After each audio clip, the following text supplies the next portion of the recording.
Hello and welcome back to my YouTube channel. So in today's video I really wanted to talk about a topic that is quite close to my heart. If you have watched my videos before, you would know that I am an absolute bargain hunter. I love to buy quality clothing at a fraction of the price, don't we all? And I really do enjoy taking care of the belongings that I own. I don't have a huge collection of handbags or accessories or even clothing for that matter, but what I do have I really cherish and I really enjoy taking care of them. So in today's video I really wanted to focus on how to not only look good but also feel good on the budget that you already have and also a lot of the items that you already own. And I feel as though I've really been able to kind of narrow down the top 5 tips and things that you can kind of focus on every single time you go to put an outfit together. This can be like a little checklist. Now the first tip I have may seem like an obvious one, but it can often be forgotten, and that is keeping not only your clothing clean but also your accessories and your shoes, as well as maintaining your pieces and also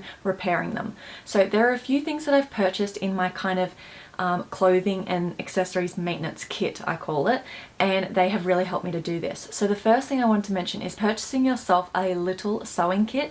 You can get these from your local grocery store in the cleaning aisle. They are very affordable and they're great to have on hand if you have a hole in a seam or you have a button that has come loose. Making these little repairs to your garments can kind of really prolong the life of them and also help you to always look chic. In addition to that, I do have a lint roller and a debobbler. So I will link these below. I'm sure everyone already owns a lint roller. Now Remy doesn't shed, but we still have, we still get lint on our clothing, especially as it's coming into winter. I'm noticing that a lot of my knitwear kind of gets a little bit of fluff on it quite often. So having a lint roller is always handy for that. But something that I have recently added to my little kit, and it is a game changer, and that is a bobble remover. So there are all different types of these. There are electric ones, there's just so many of them. They're very affordable, but I just purchased a beautiful little wooden one from eBay. Like I said, I'll link it below, and you basically just run it along your clothing and it helps remove the bobbles, but it doesn't damage your clothing. So there are a couple of things that help to maintain my clothing. When it comes to jewelry and accessories, I have a couple of polishing cloths that I use, and then as for shoes, I like to use magic erasers. So all of these things I like to keep together, and every now and then I do like to go through my belongings and give them all a really good clean and kind of give them some love. I find it quite therapeutic and I enjoy the whole process. Now another tip I have that kind of falls within this category is keeping your clothing clean, and I always like to use a cold wash because it is way less harsh on your garments. It helps them to keep their color and won't kind of anything with like elastane in it, it won't ruin the stretch. And then another thing is steaming your clothing. Even if you're about to put on a t-shirt, I promise you, if you go and iron it first or steam it first, you are going to feel so much better. As for iron versus steamer, I have always had a steamer, however it recently broke a couple of weeks ago, so I have had to use my old iron, and I am noticing straight away how harsh it is on my clothing. So that is the first thing on my list right now, is to purchase another steamer. I'll link a few options below. They are just amazing for helping maintain your clothing. They're also really good in between wears if you don't particularly want to wash the item but you kind of want to give it a bit of a refresh. Giving it a steam does that as well. So I would definitely opt for a steamer over an iron. And one last thing I really wanted to mention, because we love handbags over here on this channel, and that is helping maintain the shape of your handbags using either an organizer or stuffing it with either dust bags, tissue paper, or a towel, or anything that you may have. I often, when I receive a package, I keep all of the tissue paper and I use that as stuffing within all of my handbags. So the tissue paper helps to maintain the shape of the bag, and as for the organizer, it's just a bit more of a level up because it not only helps to keep the shape, but it also helps to keep your bag clean. There are so many times when I clear out my work handbag and there is stuff in the bottom of it, and I am just so glad that I had an organizer because it's kind of stay in the organizer and not my actual handbag. So definitely taking care of your belongings is my most important tip. Now the second tip I find so important and it often doesn't get mentioned in videos like this, and that is maintaining your hair and your nails. Now I didn't mention skin because my skin, I've always struggled with breakouts, and I honestly don't think that bad skin ruins your overall look. I just think that is who you are, and it doesn't ruin a look to me. The one thing I do think that can kind of influence your look is your hair and your nails. So my grandma always told me this about my nails and how it is like your number one accessory, and I couldn't agree with her more. So having a little nail kit to kind of maintain your nails, always keep them painted. If you are someone who doesn't really like to paint your nails and can't really be bothered with it, I cannot emphasize enough how great a clear nail polish is, because it lasts so long and it just gives your nails that little bit of shine, and it helps to look like you've put in a lot of effort. Same with the nail file. So if you're not a nail kind of person, just purchase yourself some clear nail polish and a nail file and you're good to go. And for those of you who are into your nails like me, I have always had a gel nail kind of kit, and I like to do my nails every couple of weeks, and yeah, just have gel nails because it lasts a little bit longer than regular nail polish. Now on top of that is hair, and I know that I can put a whole outfit together, it can look amazing, but if I walk out the door and my hair is greasy and just not well maintained, it can ruin the whole look. So dry shampoo is like my best friend. Also, I try not to use a lot of heat on my hair, but I will always kind of shape these parts around my face because they can get quite curly and kind of stick out. So if I just use a little bit of heat around my face, it helps to kind of settle that.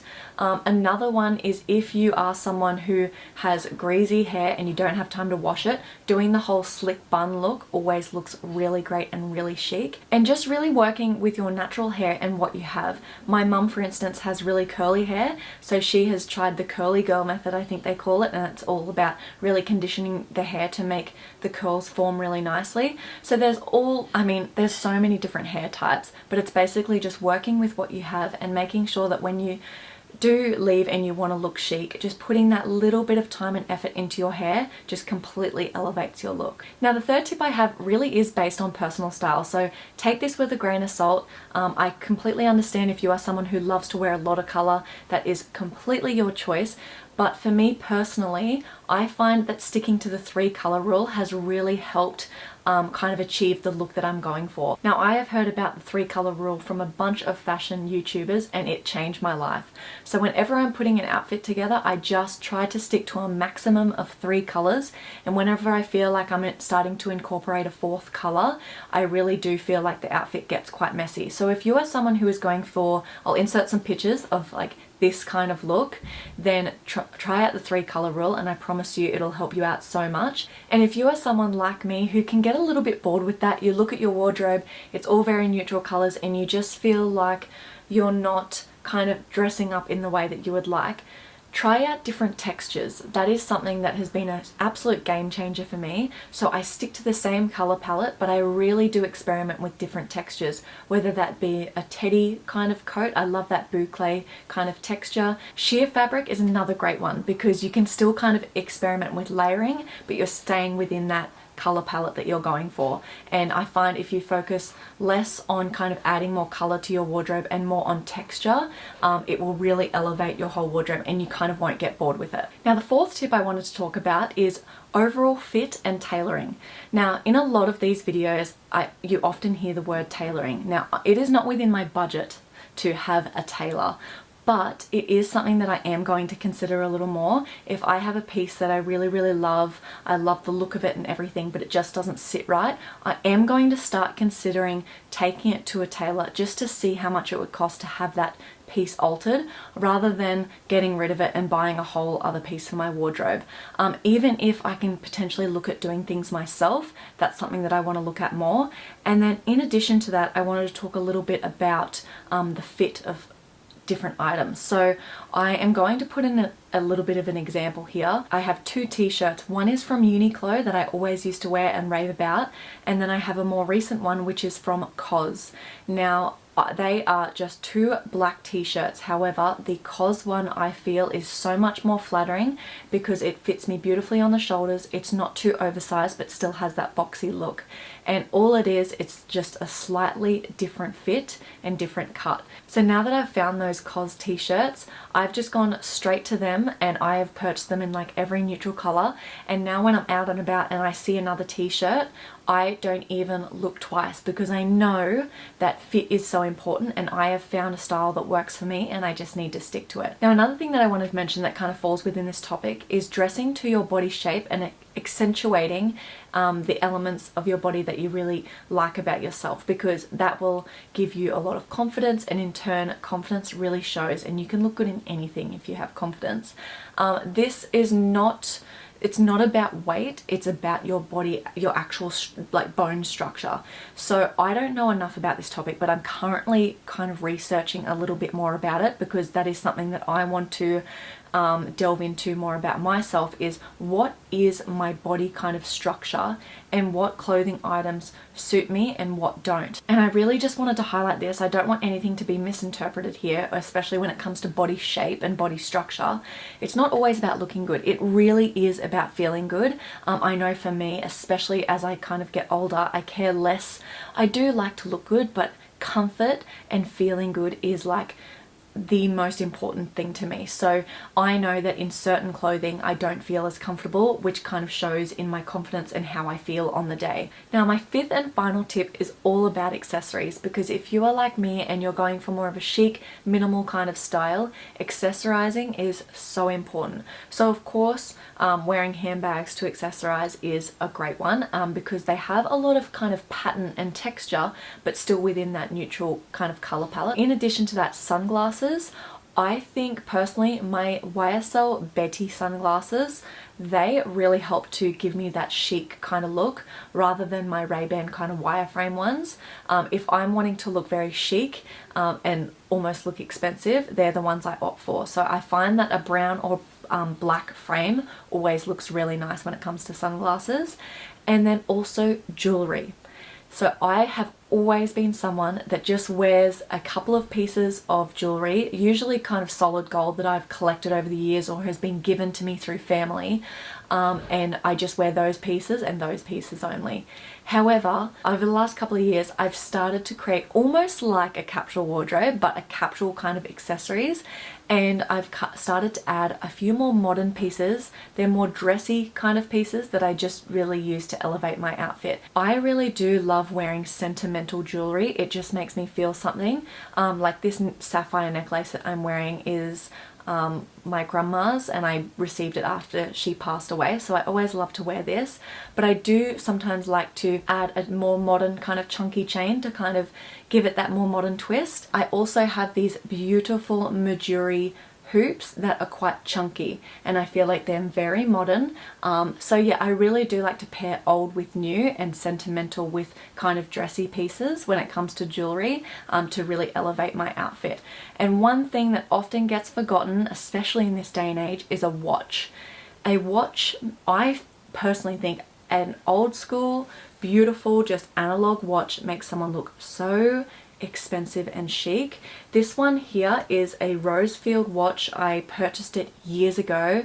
It has not tarnished or anything. Like, honestly guys, you would not believe how much I've worn this, and it is an absolute staple, and I feel really like expensive with it. This one was $200, but I know there are definitely more affordable ones out there. Cluse is a beautiful brand. I might link below a couple of watches that I would definitely purchase if I didn't have this one. And yeah, like I said, they really do elevate an outfit. So they are my top 5 tips when it comes to looking chic on a budget. I really hope you found this video informative, and obviously everything is based on your own personal style and what makes you feel good, because that is the most important thing. Like I said, confidence looks best. So that is why I tried to mention things like taking care of your hair, taking care of your nails, because they are things that I find are more important than what you're actually wearing, because taking care of yourself always makes you feel really good. So anyway guys, I hope you enjoyed the video. If you have any comments, any questions about anything at all, please just leave them in the comment section below. If you did enjoy this video and you got some great tips from it, please don't forget to give it a thumbs up, and subscribe to my channel. So I hope you guys have a lovely day or night, depending on where you are and what time you're watching this, and I'll catch you in my next video. Bye guys.